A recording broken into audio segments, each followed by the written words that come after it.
Preseason is gone and Big Ten play has come. We welcome you to West Lafayette, where it's Illinois and Purdue in the conference opener, the first of 3 games from Bittinger Stadium, and it all starts today on a cold day in West Lafayette. We welcome you in with former Big Ten pitcher Gabby Sprang, Connor Onion with you, and everybody's starting 0-0 today. This is a new season. Preseason is gone, and a march toward a Big Ten championship starts today. Yeah, I'm excited to see what Purdue brings. Like you said, 6 weeks on the road. Illinois, they're coming off of a big weekend down in Georgia. I'm excited to see what these teams bring. Yeah, from the warm weather to 45-degree weather, and with this being the first game in Big Ten, top of the schedule, top of the lineup. That's what we'll focus on today. Rachel Becker hitting for power and for average. Yeah, Rachel Becker really can do it all. She's a triple threat at the plate, and she also can cover a lot of ground at shortstop. I'm excited to see what she brings for her senior year. Well, and then on the other side with Illinois, we're not going too far down the lineup card for them. The top 2 in their lineup are Megan Ward and Avery Steiner. Yeah, I see them, and Megan Ward, she's a transfer from Dayton, Ohio, and luckily for them, she brings a big bat at the plate, and she's great on the other side of the field. Ward, the leading hitter, hitting leadoff, and she is at the top of this lineup for Illinois that has 300 hitters all over the place with Ward and Steiner, but it doesn't stop there for the Illini. No, and it doesn't. And, capping down the order, Jalen Vickery, she has a slugging percentage of .597. She was an all-freshman team last year and the second team all-Big Ten. So I really am excited to see what she brings flipping over that lineup, too. Yeah, there is literal punch at the bottom of the Illinois order. Jalen Vickery, the former boxer. We'll get into that as the day goes on, but hitting .313 down there, kind of a double leadoff for the Illini. And we'll see the Purdue pitcher to start the series opener, Alex Echezarreta, the rise baller. Yeah, so Alex will go a lot up in the zone, also has a great changeup. As you can see, she has the most innings on this Purdue staff. She will overpower, and so that really, she'll play off of that changeup really, really well. And she's looking to, get those fly balls, and she is very well with her strikeouts.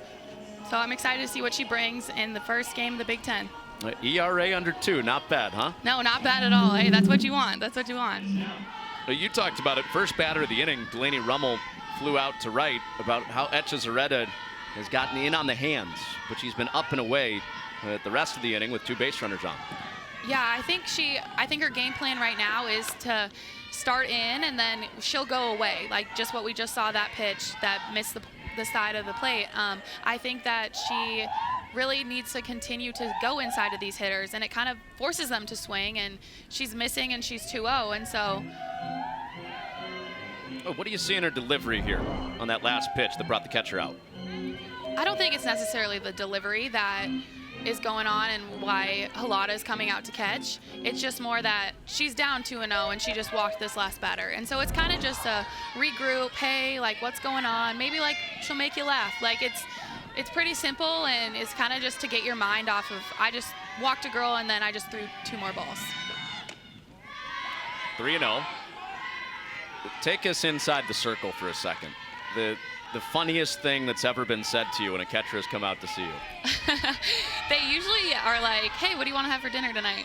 Because a lot of times I lived with one of my catchers, and I feel like a pitcher-catcher bond is one of the most special things. Like, one of my catchers is my absolute best friend, will be my maid of honor, and so just having that bond with your catcher is really important. Just knowing, like, hey, she's got me. She's the only other person on this field that I can see, because my back is to everybody else. And so having that trust and a good relationship with your catcher is really important. That's outside for ball 4 to load up the bases. So you're telling me you're making bachelorette party plans out in the circle? I don't know about that, but hey, we might be watching The Bachelor after. So after Halata came out, now a more formal circle visit coming.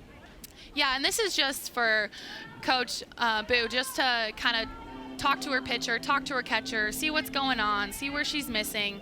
It is really hard to see kind of the strike zone from the side, and so the catcher and the pitcher have the best view, so they want to see, and she's like, probably pound the zone and let's get these outs. Like, you're up 2-0. There's nothing to worry about.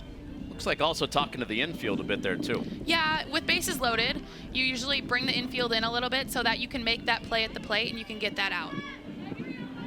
Well, year number 16 and number 6, going back to 2016.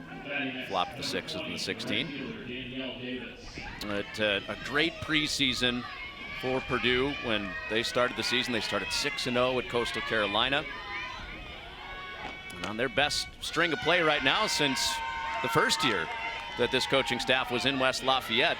They've won 9 of their last 11. Yeah, and they actually just came off of a ranked win against South Florida down at University of South Florida, and that was a huge win. Actually, Etcheseretta had to shut out that game, and that was a big momentum swing for this Purdue team. Her catcher helped her out. Halada had a home run during that road trip against an All-American pitcher. Yes, Halada had a home run. Cox off the bench had a home run. It was a great game for the Boilermakers. A ball and a strike with the bases loaded. That runs in on Davis. It's 2-1. As you can see there, she is pounding this inside corner, but the ump is really tight on that inside corner, and so she's not really getting that pitch. That comes off a little bit too much, about almost hits the batter, but hey, you got to adjust as a pitcher, and you got to find that strike zone. Davis slugs that foul, and it's 2-2. So back-to-back pitches now, Gabby, going back to the hands. Yeah, she's going back to the hands, but then I think this next pitch she should be a little bit more away. As you can see, she just had a hard fall to that side, and so I think you got to make her chase away.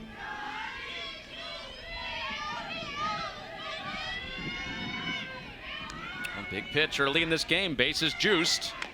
And that's a called strike 3. Etcheseretta freezes the batter Davis for strike 3.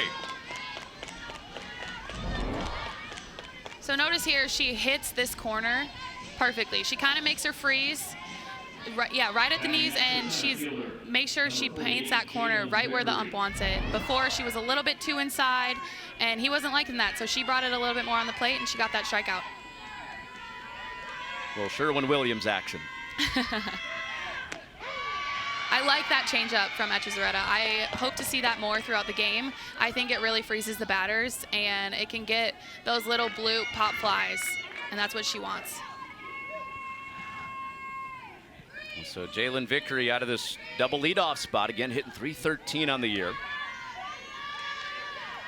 0-1 to her, and a swing and a miss. And it's been pretty much nothing but pumping strikes since the mound meeting. Yeah. Clearly, Coach Boo had something good to say, and it worked for Alex, so I like that. That's awesome. Still one more pitch to make, though. Try to get out of this jam with the bases loaded. Base hit for Vickery. Could get this game tied after the 2 home runs in the bottom of the first. One by Etcheseretta. Just trying to help herself out again. Get out of it. Her 2-strike deal. That's a good pitch. That's a really good 0-2 pitch. I know there's bases loaded, but that's a good pitch. Making her chase, and she didn't, but hey, it's just 1-2. She's still ahead on this batter.